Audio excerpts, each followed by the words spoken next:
Keeping Iran from obtaining a nuclear weapon is not a new or recent national security priority for the Obama administration. It's been a core priority since the very beginning.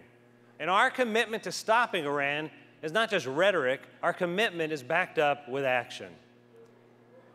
For us at the Treasury Department, that means that we've worked with Congress, agencies across the federal government, our counterparts around the world to build an international sanctions regime without precedent. And let us not forget that when this sanctions regime was being put together, it was criticized. It was called idiot diplomacy, merely a political statement and an idea whose time has come and gone. After all, the United States had already put in place a near total embargo on Iran for more than a decade. Many doubted whether the international community would remain united to stop Iran, whether countries with great energy needs like China and India would join us and agree to dramatically reduce their oil purchases, and whether the United States government could put together a sanctions program that would be effective enough to pressure the leadership in Tehran to alter its plans. Those doubts were proven wrong. Thanks to our sanctions, Iran finds itself isolated from the international financial system. Its oil exports are slashed by more than half, and much of its oil revenue and foreign reserves are out of reach. In other words, today, when we look at Iran, we see an economy struggling under the weight of the most effective and most innovative sanctions regime in history.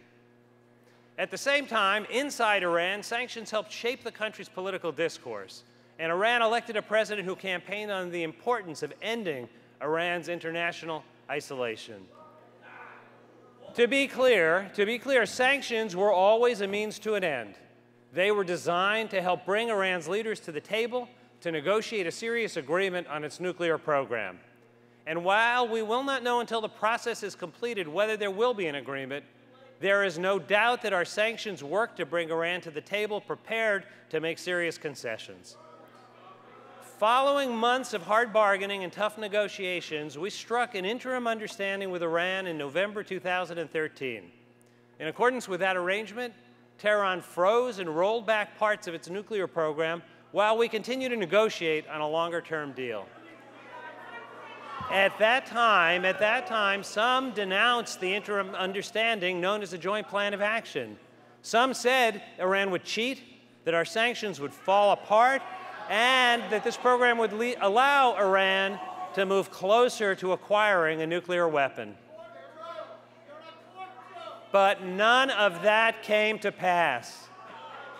Iran remains under enormous economic pressure. It has halted and scaled back key elements of its nuclear program, and we have gained unprecedented insight into Iran's nuclear activities.